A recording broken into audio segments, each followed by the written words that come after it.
Hello once again, you great and terrible people of YouTube. It's Jason again, and with my second video, I'm still going through my collection, but this time I thought I'd make a whole video of just my Criterion releases. And I really don't have that many, so this one will be a shorter video than my last one, which is pretty much everything else. Anyways, might as well just get right on started. Some of these I got off of eBay, some on the Barnes & Noble sale, and yeah, that's it. So anyways, actually, never mind.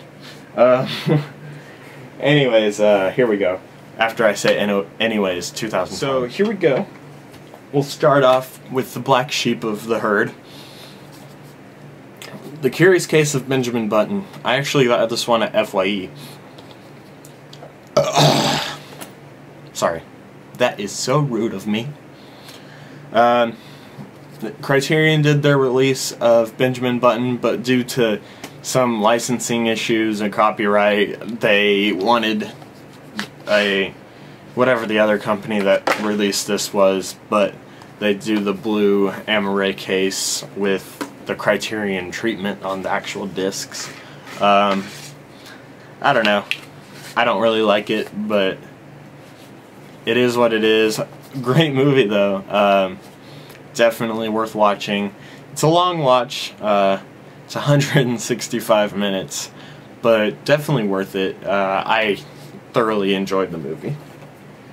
Next, a shorter movie that you definitely should watch if you haven't.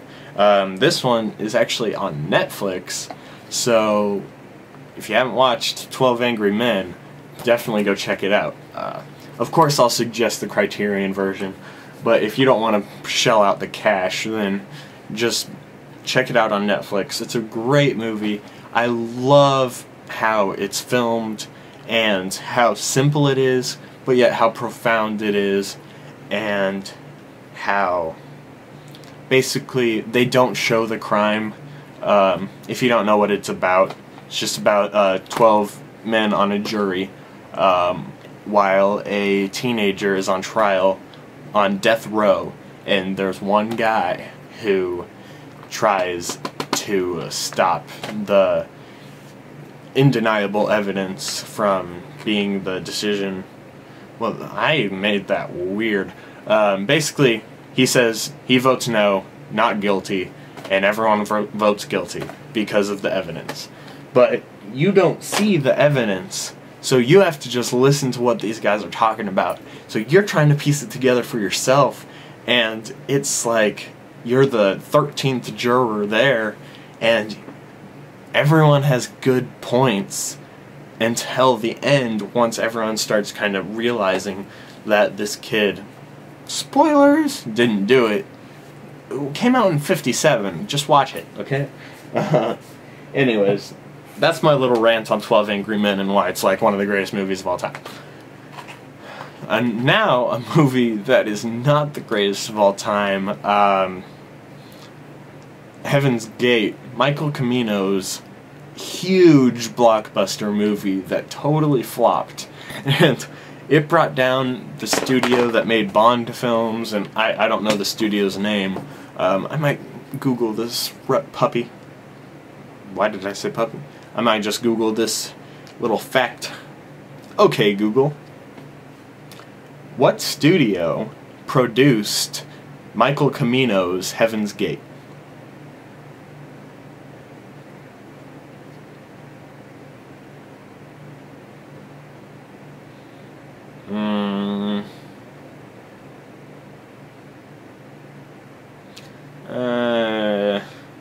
That's too much to ask for.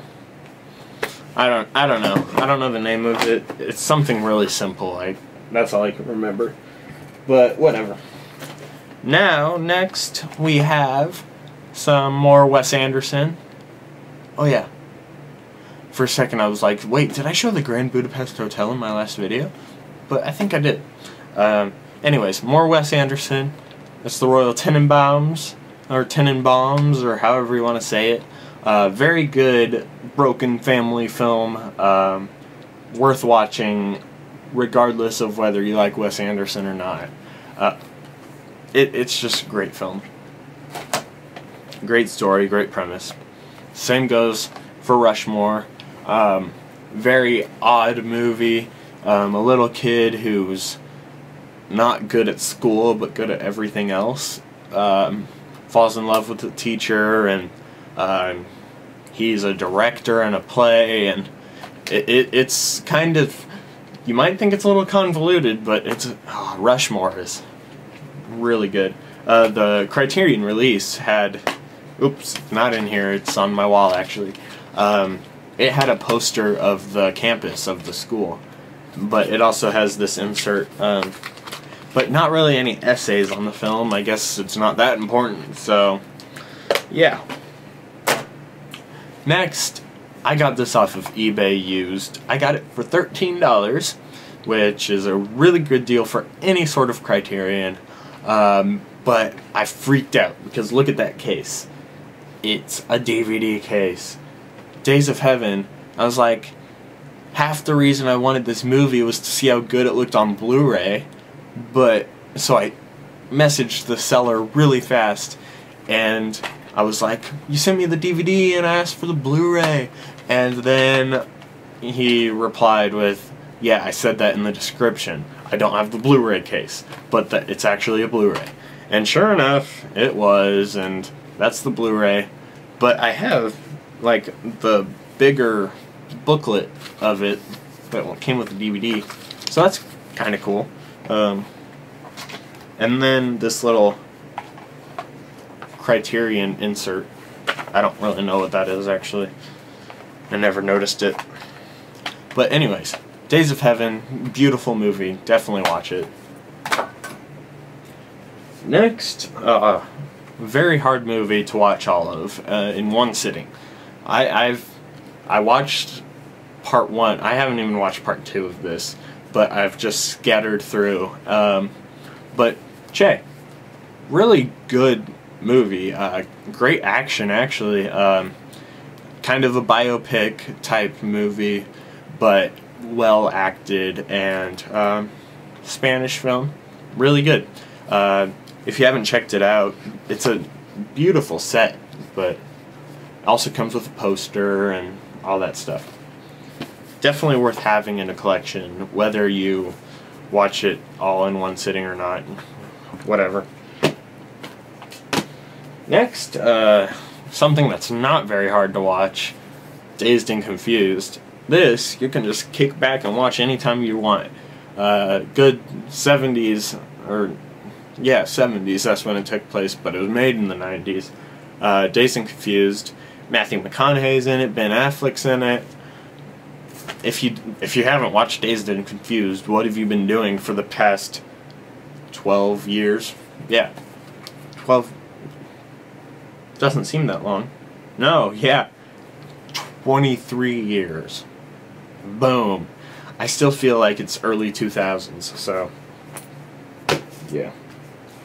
Next, something that is not in many people's Criterion collections, The Investigation of a Citizen Above Suspicion. I just found this on eBay, got it for $14, and it's a really good movie. Great social commentary on Italy at the time. It's in Italian, of course. I love foreign films, but it's about a police officer who commits crimes and tries to solve them or be caught. But yeah, you'll just have to watch it. Next, I think this is an American classic. It's a Mad, Mad, Mad, Mad World. Very funny movie, very long movie, 163 minutes. But this is a great Criterion set. You pull it out and you got, first, this is just beautiful. And then you pull it out, you got all these booklets, and then I can't even fit it all in the camera. You got all those discs. It's a very nice set. I'll just say that over and over again. And I'm putting this away wrong. Dang it. There we go. I have to... I got this for Christmas, and I haven't actually watched the Criterion before, but I watched this as a kid quite a bit, actually. It was one of my family's favorites. Moving on, Akira Kurosawa's Seven Samurai. Who doesn't have this in their collection? Number 2 on the spine. Just a beautiful, epic movie. This was my first foreign language film, and I'm glad to have it. Next, Marlon Brando on the Waterfront.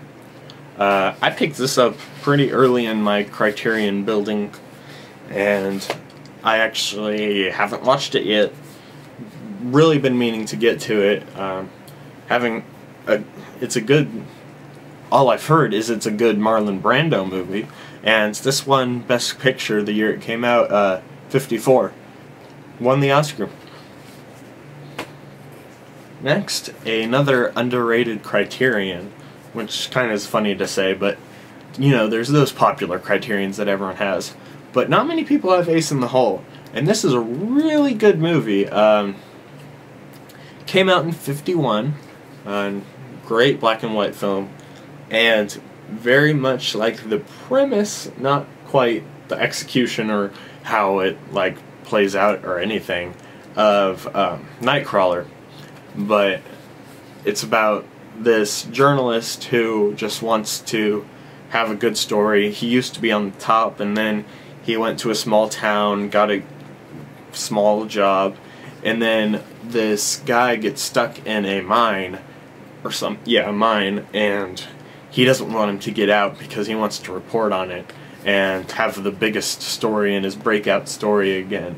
So it's very a big commentary on media and how it affects people's lives and how it affects social and political outcomes and stuff like that.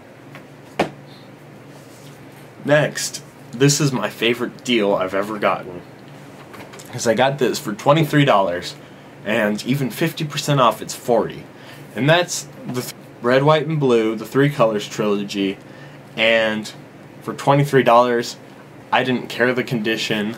It's definitely got some wear and tear on the edges, and see there, but I'm totally fine with it for these 3 beautiful movies and this huge booklet.